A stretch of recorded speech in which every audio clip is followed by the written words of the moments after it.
안녕하세요. 오늘은 많은 분들이 궁금해하시는 이야기를 들려드리려고 합니다. 요즘 산에 가보면 정말 많은 어르신들을 만날 수 있죠? 생각해보니 우리 주변에도 등산이 취미인 분들이 참 많습니다. 건강하려면 등산해야 한다는 말씀 많이 들어보셨을 텐데요. 그런데 최근에 참 흥미로운 일이 있었습니다. 한 지인이 저에게 이런 이야기를 들려줬어요. 우리 동네에 90대인데도 아직 진료 보시는 의사 선생님이 계시다고요? 처음엔 아니, 그 나이에 아직도 병원에서 일하신다고? 라며 놀랐습니다. 더 놀라운 건 그 선생님이 젊을 때부터 등산 마니아였는데 어느 시점부터는 등산을 그만두고 다른 방법으로 건강을 관리하신다는 거였어요. 뭐가 등산보다 효과적일까? 궁금해서 직접 찾아가 봤습니다. 본격적인 이야기를 시작하기 전에 잠깐만요.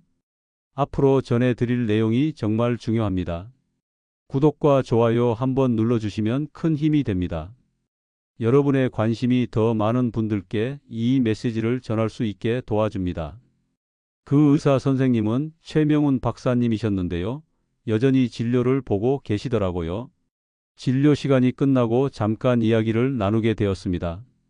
첫인상은 정말 정정하셨어요. 90대라고 믿기지 않을 정도로 목소리도 또렷하고 걸음걸이도 생생했습니다. 선생님, 건강 비결이 뭐예요? 등산하시는 것 그만두셨다면서요? 제가 물었더니 최 박사님은 잠깐 미소 짓더니 이렇게 말씀하시더군요. 등산도 좋은 운동이지만 나이 들면서 깨달은 게 있어요. 특별한 운동보다는 매일 할 수 있는 작은 습관이 더 중요하더라고요. 박사님 이야기에 따르면 60대 초반까지는 본인도 등산이 최고라고 생각하셨답니다. 바쁜 진료 스케줄 사이사이에도 시간을 쪼개서 산을 다니셨대요. 특히 주말이면 새벽부터 일어나서 북한산이나 도봉산 같은 곳을 오르셨다고 합니다. 그런데 어느 날 갑자기 쓰러지셨답니다. 건강해 보이던 분이 왜 갑자기? 진단 결과는 극심한 피로 누적과 영양 불균형이었다고 해요.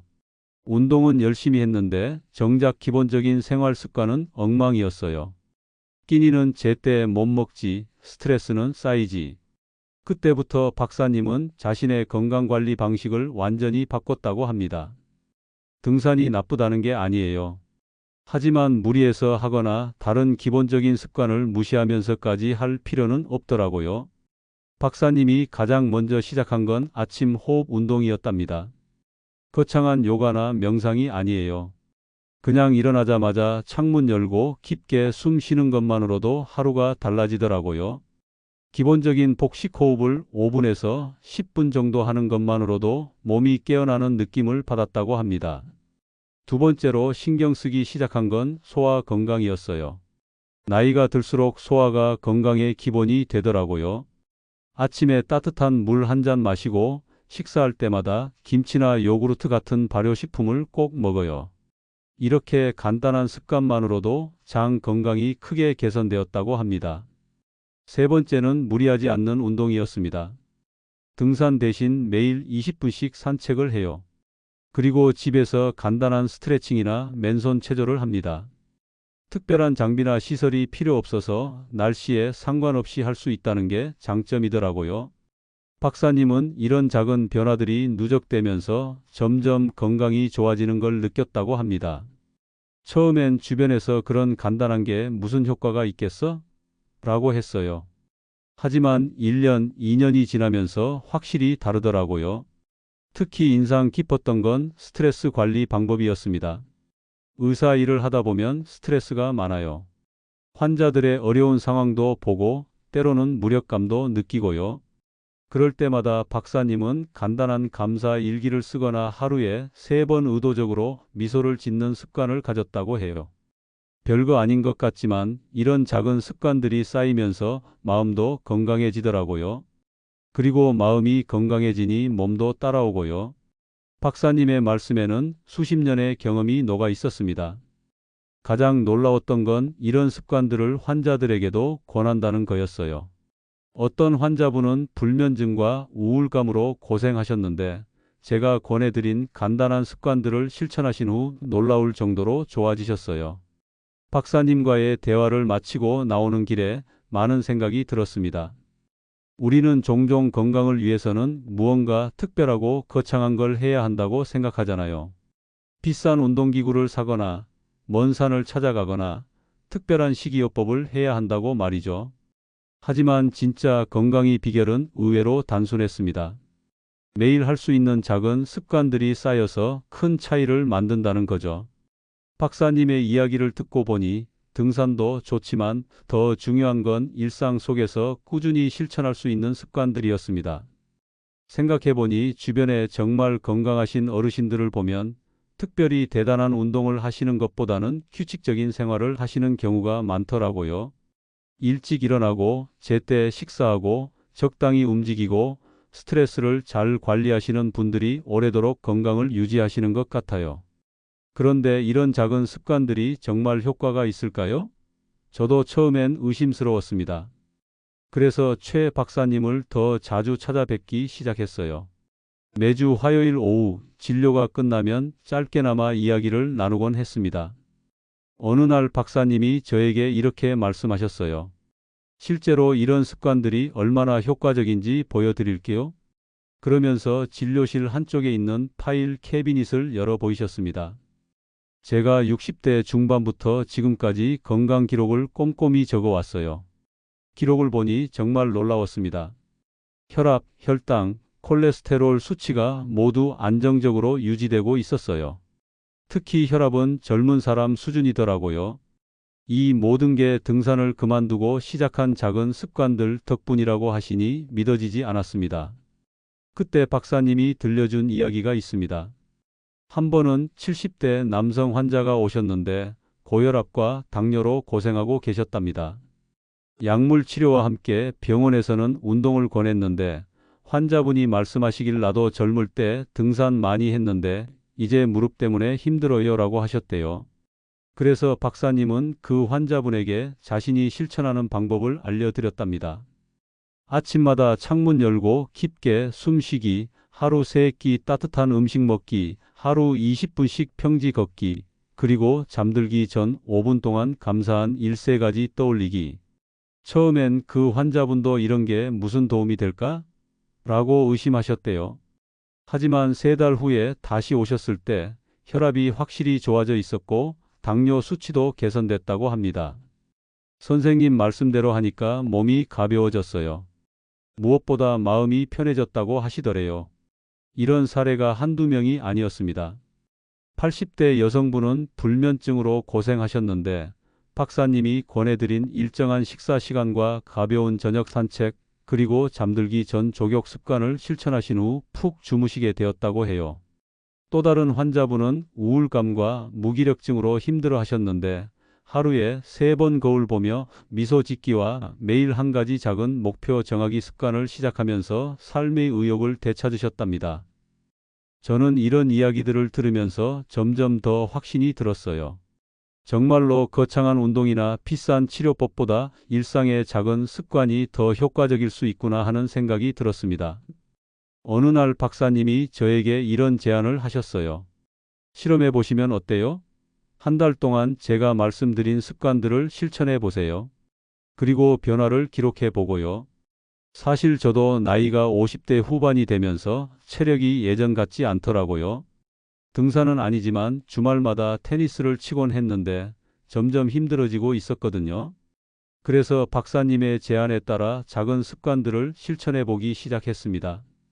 아침에 일어나자마자 창문을 열고 5분 동안 깊게 숨쉬기, 하루 3번 따뜻한 차 마시면서 잠깐 쉬기, 점심 후에 20분 정도 사무실 주변 산책하기, 저녁엔 가벼운 스트레칭하기.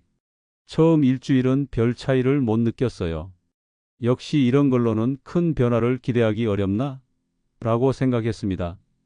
그런데 2주째부터 조금씩 다르더라고요. 일단 아침에 일어나는 게 한결 수월해졌어요. 예전에는 알람이 울려도 몇 번이나 끄고 깨어나곤 했는데 이제는 한 번에 일어날 수 있었습니다. 그리고 오후에 느끼던 피로감이 줄어들었어요. 점심 후에 졸음이 몰려와서 커피를 마셔야 했는데 이제는 커피 없이도 오후를 버틸 수 있었습니다. 가장 놀라웠던 건 저녁에 잠들기가 쉬워졌다는 거였어요. 한 달이 지났을 때 저는 확실한 변화를 느꼈습니다. 몸무게도 2kg 정도 빠졌고 혈압도 조금 낮아졌어요. 무엇보다 마음이 편안해졌습니다. 예전에는 이런저런 걱정이 많았는데 감사한 일들을 떠올리는 습관을 들이면서 긍정적인 생각이 늘어났어요. 이런 경험을 하고 나니 박사님의 말씀이 더 이해가 됐습니다. 특별한 운동이나 비싼 보조제보다 일상의 작은 실천이 건강의 기초라는 말이 정말 맞더라고요. 그런데 주변 사람들의 반응은 여전히 회의적이었어요. 친구들에게 이야기하면 그런 간단한 걸로 뭐가 달라져? 라거나 나는 등산이 최고야 라는 반응이 대부분이었습니다. 특히 등산 동호회에서 활동하는 친구들은 등산만큼 효과적인 운동이 어디 있어? 라며 제 이야기를 믿으려 하지 않았어요. 하지만 박사님은 이런 반응이 당연하다고 하셨어요. 사람들은 대부분 복잡하고 어려운 방법을 더 효과적이라고 생각해요. 간단한 방법이 오히려 더 지속 가능하고 효과적일 수 있다는 걸 받아들이기 어려워하죠. 실제로 박사님의 환자들 중에서도 처음엔 의심하다가 직접 실천해 보고서야 믿게 되는 경우가 많았다고 합니다. 변화는 당장 눈에 보이지 않아요. 하지만 한 달, 두 달이 지나면서 몸이 달라지는 걸 느끼게 되죠. 그러면서 박사님이 들려준 또 다른 이야기가 있습니다. 60대 초반의 여성 환자분이 계셨는데 50대 후반부터 골다공증이 심해져서 걱정이 많으셨답니다. 병원에서는 칼슘 보조제와 함께 근력 운동을 권했는데 헬스장에 가기는 부담스럽고 등산은 무릎에 무리가 갈 것 같다고 하셨대요.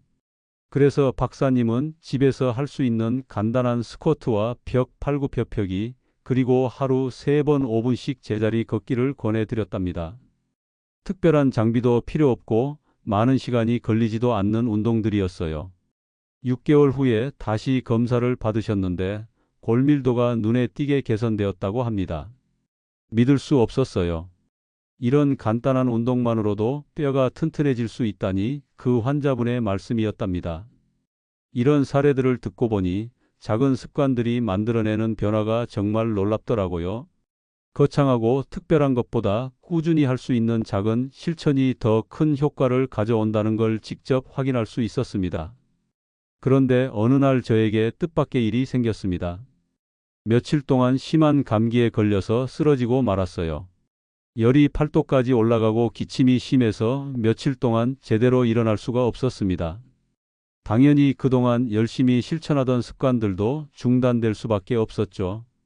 일주일 만에 겨우 회복되어 다시 일상으로 돌아갔는데 이상한 느낌이 들더라고요. 몸이 예전처럼 무겁게 느껴지고 아침에 일어나기가 다시 힘들어졌어요. 오후에는 또 피로감이 몰려왔고 저녁에 잠들기도 어려워졌습니다. 아, 이게 그동안 작은 습관 덕분이었구나. 그때서야 깨달았습니다. 한 달 동안 꾸준히 실천했던 습관들이 얼마나 내 몸에 큰 영향을 주고 있었는지 감기로 쓰러지고 나서야 알게 된 거죠. 급히 박사님을 찾아가서 이야기를 드렸어요. 선생님, 감기 걸린 동안 습관을 못 지켰더니 몸이 다시 예전처럼 돌아갔어요. 이제 어떻게 해야 할까요? 박사님은 웃으시면서 그런 경험을 하셨다는 게 오히려 좋은 일이에요 라고 말씀하셨습니다. 왜 좋은 일이냐고 물었더니 이제 정말로 이 습관들이 얼마나 중요한지 몸으로 느끼셨잖아요. 이제부터는 중단하지 않고 꾸준히 실천하실 수 있을 거예요 라고 하시더라고요. 정말 그랬습니다. 다시 습관들을 시작했는데 이번에는 더 철저하게 지켰어요. 아무리 바빠도 아침 호흡은 빼먹지 않았고 점심 후 산책도 꼭 했습니다. 일주일 정도 지나니까 다시 몸이 가벼워지고 기운이 돌아왔어요. 그런데 더 놀라운 일은 이후에 벌어졌습니다. 주변에서 제 변화를 눈치채기 시작한 거예요. 요즘 얼굴색이 좋아졌네, 목소리가 맑아진 것 같아, 이런 말을 듣기 시작했습니다. 특히 저희 집 식구들이 먼저 알아차렸어요. 아내가 어느 날 이런 말을 하더라고요. 여보, 요즘 잠자리에서 코 고는 소리가 줄었어. 제가 평소에 콧골이가 심했는데 그것도 개선된 거였어요. 그리고 딸이 아빠, 요즘 화내는 일이 없어졌네요 라고 하는 바람에 깜짝 놀랐습니다. 생각해보니 정말 그랬어요. 예전에는 작은 일에도 짜증이 났는데 요즘은 마음이 평온하더라고요. 직장에서도 동료들이 요즘 여유로워 보이신다는 말을 했습니다. 이런 변화들을 경험하면서 저는 확신하게 되었어요. 박사님이 말씀하신 작은 습관들이 정말로 효과적이라는 것을요. 등산이나 헬스 같은 격렬한 운동도 좋지만 일상에서 꾸준히 할 수 있는 간단한 실천이 더 지속 가능하고 효과적이더라고요. 그런데 한편으로는 의문도 들었어요. 정말 이런 간단한 습관만으로도 충분할까? 나이가 더 들면 운동도 더 열심히 해야 하는 거 아닐까? 이런 생각들이 계속 머릿속을 맴돌았습니다. 그때 박사님이 들려주신 중요한 이야기가 있습니다. 건강 관리는 마라톤과 같아요. 단거리 달리기처럼 한때 열심히 하는 것보다 꾸준히 오래 지속할 수 있는 속도를 유지하는 게 중요합니다. 박사님은 자신도 예전에는 주말마다 산을 오르면서 이번 주 운동은 이걸로 됐다고 생각했다고 해요. 하지만 주중에는 운동을 거의 하지 않았고 식습관도 불규칙했죠. 결국 무리해서 하다가 건강에 문제가 생겼어요. 그때 깨달았죠. 매일 조금씩이라도 건강을 챙기는 게 더 중요하다는 걸요. 그러면서 박사님이 강조하신 건 무리하지 않는 선에서 꾸준히였습니다. 하루에 30분 이상 운동하라고들 하지만 처음부터 무리할 필요 없어요. 5분, 10분부터 시작해서 서서히 늘려가면 돼요. 특히 나이가 들수록 이런 접근법이 더 중요하다고 하셨어요. 60대, 70대가 되면 무리한 운동은 오히려 부상의 위험이 커져요. 꾸준함이 강도보다 훨씬 중요합니다. 이 말씀을 듣고 보니 정말 그렇더라고요. 주변에 보면 젊을 때 운동을 열심히 했다가 나이 들어서 무릎이나 허리를 다쳐서 고생하는 분들이 많거든요. 반대로 특별히 운동을 하지는 않았지만 꾸준히 걷고 규칙적으로 생활하신 분들이 오히려 건강하게 지내시는 경우가 많았습니다. 저도 이제는 등산 갔다 왔으니까 이번 주 운동은 끝이라는 생각에서 벗어났어요. 대신 매일 조금씩이라도 몸을 움직이고 건강한 습관을 유지하는 데 집중하게 되었습니다. 그런데 이런 변화가 제 삶에 예상치 못한 영향을 주기 시작했어요. 일단 직장에서의 능률이 확실히 좋아졌습니다. 오전 중에는 머리가 맑아서 복잡한 일도 쉽게 해결할 수 있었고 오후에도 집중력이 유지되더라고요. 집에서도 가족과의 관계가 좋아졌어요. 예전에는 퇴근하고 나면 피곤해서 가족들과 대화하기도 귀찮았는데 이제는 저녁 시간이 즐거워졌습니다. 아내와 함께 저녁 산책을 하면서 하루 일을 나누고 딸과도 더 많은 대화를 나누게 되었어요. 무엇보다 미래에 대한 불안감이 줄어들었습니다. 예전에는 나이 들면 어떻게 될까? 건강이 나빠지면 어쩌지 하는 걱정이 많았는데 이제는 오늘 내가 할 수 있는 일부터 해나가자는 마음가짐이 생겼어요. 이런 경험들을 통해 저는 하나의 큰 깨달음을 얻게 되었습니다. 건강관리는 특별한 무언가를 해야 한다는 부담감보다 일상 속 작은 실천들이 쌓여서 만들어지는 것이라는 점이었습니다. 이제 90대가 되어도 현역으로 활동하시는 최명훈 박사님의 건강 비결을 제 경험과 함께 들려드렸습니다. 처음에는 등산이 최고라고 생각했던 저도 이제는 일상의 작은 습관들이 얼마나 중요한지 깨닫게 되었어요. 오늘 이야기를 마무리하면서 가장 중요한 포인트를 다시 한번 말씀드리고 싶습니다. 건강관리는 거창하고 특별한 것을 하는 게 아니라 매일매일 실천할 수 있는 작은 습관에서 시작된다는 거예요. 박사님과 제가 실천한 습관들을 다시 한번 정리해드리면 아침에 일어나자마자 창문을 열고 깊게 숨쉬기, 하루 3번 따뜻한 음식이나 차 마시기, 매일 20분 정도 가볍게 산책하기, 저녁에 간단한 스트레치하기, 그리고 잠들기 전 감사한 일 3가지 떠올리기입니다. 이런 습관들이 처음엔 너무 단순해 보일 수 있어요. 이걸로 뭐가 달라질까? 싶으실 겁니다. 저도 그랬으니까요. 하지만 직접 실천해보면 몸이 변하는 걸 느끼실 수 있을 거예요. 특히 50대, 60대가 되면서 몸이 예전 같지 않다고 느끼시는 분들에게는 더더욱 추천하고 싶어요. 무리한 운동보다는 꾸준한 실천이 훨씬 효과적이거든요. 지금 이 방송을 듣고 계시는 분들 중에도 등산을 즐기시는 분들이 많으실 텐데요. 등산 자체가 나쁘다는 건 아닙니다. 다만 나이가 들수록 무리하지 않는 선에서, 그리고 등산만 의존하지 말고 일상의 작은 습관도 함께 실천하시면 좋겠어요. 박사님은 지금도 가끔 산에 오르신다고 해요. 하지만 예전처럼 정상까지 올라가려고 무리하지 않고 중간 지점까지만 올라가서 경치를 즐기고 내려오신다고 합니다. 산은 정상을 정복하려고 가는 게 아니라 자연을 즐기고 적당한 운동을 하려고 가는 것이라는 말씀이 인상 깊었어요. 제가 이런 경험을 하고 나서 가장 많이 듣는 질문이 있어요. 그러면 등산은 이제 안 해도 되는 건가요? 아니에요. 등산도 좋은 운동입니다. 다만 강도와 빈도를 적절히 조절하고 일상의 기본 습관을 소홀히 하지 않는 게 중요해요. 어떤 분들은 그런 간단한 습관은 젊을 때 해야 효과가 있는 거 아니냐고 걱정하세요.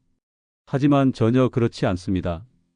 박사님처럼 90대가 되어서도 건강하게 활동하시는 분들을 보면 나이에 상관없이 꾸준한 실천이 얼마나 중요한지 알 수 있어요.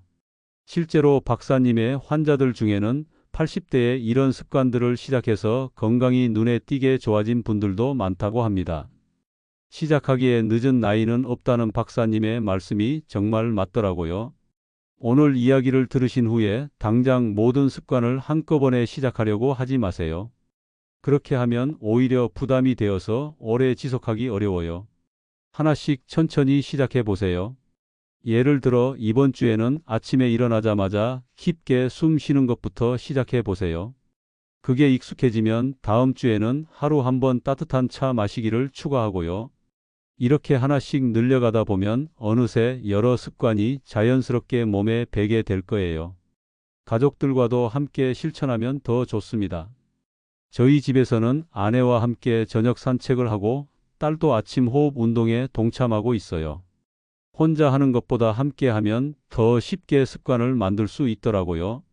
그리고 기록하는 것도 도움이 됩니다. 굳이 복잡한 일기를 쓸 필요는 없고 달력에 간단히 체크만 해도 좋아요. 오늘 아침 호흡했다. 오늘 20분 걸었다. 이런 식으로요. 나중에 달력을 보면서 내가 이만큼 꾸준히 했구나 하는 성취감을 느낄 수 있어요. 마지막으로 한 가지 더 말씀드리고 싶은 건 완벽하게 하려고 애쓰지 마세요. 어떤 날은 바빠서 못할 수도 있고 컨디션이 안 좋아서 빼먹을 수도 있어요. 그렇다고 포기하지 마시고 다음 날 다시 시작하면 됩니다. 제가 감기에 걸렸을 때처럼 말이죠. 잠깐 중단했다고 해서 그동안의 노력이 모두 무의미해지는 건 아니에요. 다시 시작하면 금세 원래 상태로 돌아갈 수 있거든요. 90대까지 건강하게 활동하시는 최명훈 박사님의 이야기를 통해 우리 모두에게 희망을 주고 싶었습니다. 나이가 들수록 건강 관리가 어려워진다고 생각하기 쉽지만 오히려 일상의 작은 습관들이 더 큰 힘을 발휘한다는 걸 보여주셨죠. 등산이든 다른 취미 활동이든 나이에 맞게 적절히 조절하면서 즐기시고 동시에 매일 실천할 수 있는 작은 건강 습관들도 함께 기르시길 바랍니다. 그게 바로 오래도록 건강하고 활기찬 삶을 사는 비결이 아닐까 합니다. 이 영상 끝까지 시청해 주셔서 진심으로 감사합니다. 여러분의 구독과 좋아요는 더 많은 분들에게 이 소중한 건강 정보를 전하는 데 큰 힘이 됩니다. 앞으로도 여러분의 건강한 삶을 위한 따뜻한 지혜로 함께 하겠습니다. 감사합니다.